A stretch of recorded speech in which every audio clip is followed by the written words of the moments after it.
So here's a question for you. How do you lose a $3 billion AI acquisition and accidentally hand it to your rival all in one day? Well, apparently this is one of the most spectacular deal collapses in tech history, followed by what might be the smoothest corporate acquisition I've ever seen.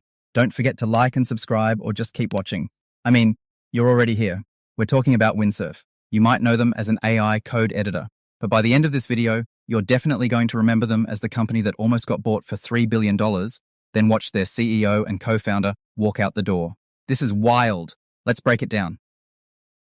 So OpenAI shows up in May 2025 with an offer that probably made Windsurf's founders do a double take. $3 billion. For a company that was valued at around $1.25 billion just months earlier. Now, this wasn't just about the money. OpenAI was playing chess here. They've got ChatGPT helping people write code, sure, but it's limited.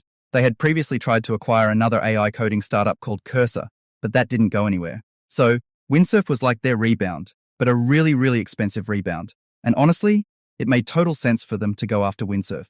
The AI coding tools market, expected to hit over $12 billion by 2028. Plus, competition was heating up.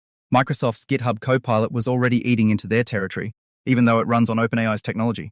And then there's Cursor, another AI coding editor that just raised $900 million at a $9 billion valuation. OpenAI needed their own coding champion. Windsurf was perfect. The deal looked solid. Letters of intent got signed. Investors started planning their exit strategies. Everyone was happy. Well, almost everyone. OpenAI has this small problem. It's called Microsoft. And by small problem, I mean Microsoft has invested over $13 billion in OpenAI and has some agreements about how this partnership should work. Under their agreement, Microsoft gets access to all of OpenAI's intellectual property, including anything OpenAI acquires. So if OpenAI bought Windsurf, guess who would automatically get a front row seat to all of Windsurf's technology? Microsoft. The same Microsoft that directly competes with Windsurf. Yeah, it's as messy as it sounds. OpenAI tried to be clever about this. They went to Microsoft and basically said, hey, could we maybe keep this one acquisition separate, for reasons? Microsoft's response was essentially a very corporate version of nope. And this is where you realize that Windsurf's CEO, Varun Mohan, was probably having some very uncomfortable conversations. Like, so we're getting acquired by OpenAI, but our technology immediately goes to Microsoft, who is our direct competitor. Cool. But this wasn't happening in isolation. OpenAI and Microsoft have been having what you might politely call relationship issues. And by relationship issues, I mean the kind that make you wonder if someone should be calling a corporate therapist. The Windsurf situation was just one symptom of a much bigger problem. OpenAI needs to restructure from a non-profit to a for-profit company by the end of 2025 to secure $20 billion in funding. Guess whose approval they need? Microsoft. OpenAI wants to end Microsoft's exclusive cloud provider status. They want more independence. Microsoft wants to maintain their access to OpenAI's technology. The Wall Street Journal reported that OpenAI executives considered accusing Microsoft of anti-competitive behavior. So you've got this broader context of tension, and then the Windsurf deal becomes this perfect storm where all these issues collide. July 11, 2025. The exclusivity period for OpenAI's offer expires. Just like that, months of negotiations, signed letters of intent, and corporate drama, gone. Windsurf was officially free to explore other options. And by other options, I mean Google was already speed dialing their CEO. Actually, let me be more specific. Google wasn't just ready, they were prepared. Very prepared. Here's where this story goes from corporate drama to how did they even do that so fast? Within hours of the OpenAI deal collapsing, Google DeepMind struck a deal, $2.4 billion. For Windsurf's CEO Varun Mohan, co-founder Douglas Chen, their top researchers, and a non-exclusive license to their technology. Let me put this in perspective. Google paid $600 million less than OpenAI's offer and got everything they wanted.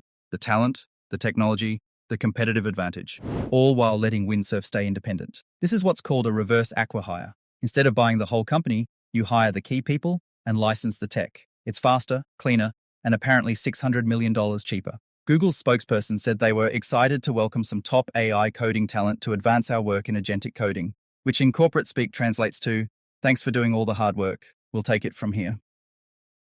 The speed of this deal is honestly impressive, like suspiciously impressive. You don't just throw together a $2.4 billion agreement over lunch. This suggests Google had been watching the OpenAI-Microsoft drama unfold and had their offer ready to go. Demis Hassabis from Google DeepMind was talking about how thrilled they were to have the Windsurf team working on their Gemini project. So let's tally up the scoreboard here. Google clearly won. They got world-class AI talent, proven technology, and they did it for less money while avoiding regulatory headaches. The former Windsurf team is now working on Google's Gemini project, specifically on agentic coding. Google just leveled up overnight. OpenAI, well, they're probably not having the best week.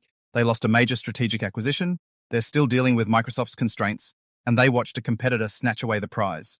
Some people are saying they saved $3 billion on an overpriced deal, but that sounds a lot like consolation prize thinking. Microsoft is in this weird position where they technically won. They prevented OpenAI from acquiring a potential threat to GitHub Copilot, but they might have just pushed OpenAI closer to the breaking point, and now Google has the Windsurf talent. So, victory? Windsurf itself? They're independent, their investors got paid, and they kept most of their team. Jeff Wang, their former head of business, is now interim CEO. But losing your CEO, co-founder, and top researchers is never ideal, especially in a fast-moving field like AI. This whole saga reveals some fascinating things about where the AI industry is heading. First, talent is more valuable than technology. Google essentially paid $2.4 billion for about 20-30 key people and some licensing rights. That's roughly $100 million per key hire. In any other industry, that would be insane. In AI, that's Tuesday. Second, traditional acquisitions are dying. Why deal with regulatory scrutiny and lengthy approval processes when you can just hire the people and license the tech? It's faster, cleaner, and just as effective. Third, partnership agreements from the pre-AI era are causing real problems. OpenAI's deal with Microsoft made sense when they were a research lab. Now that they're a competitive AI company, those same terms are strangling their growth. Here's what I find most interesting about this whole situation. Microsoft, by being so protective of their IP access rights, might have just handed their biggest competitor a massive victory. Think about it. If OpenAI had successfully acquired Windsurf, they would have been constrained by Microsoft's IP access requirements. They would have had to share the technology with GitHub Copilot. It would have been a compromised win. But now Google has that same talent and technology, completely free from Microsoft's constraints. They can integrate it fully into their platform, compete directly with GitHub Copilot, and build the next generation of AI coding tools without any strings attached. Microsoft protected their IP access but lost the war. That's not great strategy. I think we're going to see a lot more of these reverse acqui-hire deals. Meta just did something similar with Scale AI. Meta has been aggressively recruiting OpenAI talent. This is becoming the new normal. For OpenAI, they need to seriously address their Microsoft situation. Either they renegotiate those IP access terms, or they're going to keep losing strategic opportunities. The nuclear option of antitrust accusations might not be as crazy as it sounds. Google now have the talent, the technology, and the platform. Can they turn this into market dominance in AI coding? For the broader AI industry, this shows that consolidation is happening, just not how we expected. Instead of big companies buying startups, they're hiring their teams and licensing their tech. If you're a startup founder, be very careful about partnership agreements that give others broad access to your IP. What seems reasonable when you're small might become a straitjacket when you're successful. If you're a big tech company, talent acquisition might be more valuable than technology acquisition. Google just proved you can get everything you want for less money and fewer complications. And if you're just watching from the sidelines, the lesson is that the AI wars are just getting started. This isn't about research models anymore. It's about who controls the tools that will build the software of the future.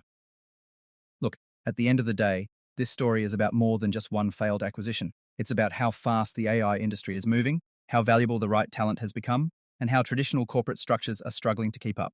The companies that figure out how to be flexible, fast, and strategic in this environment are going to win. The ones that get bogged down in legacy agreements and slow decision-making are going to watch opportunities slip away.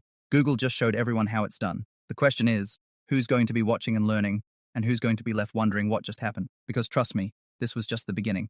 The AI talent wars are heating up, the stakes are getting higher, and the moves are getting more creative. And honestly, I can't wait to see what happens next. If you want to stay on top of all the AI chaos, the deals, the drama, the corporate chess matches, and yes, the occasional billion-dollar heist, make sure you're subscribed and hit that notification bell, because stories like this, they're becoming the new normal, and you're not going to want to miss what comes next. Thanks for watching, and I'll catch you in the next one.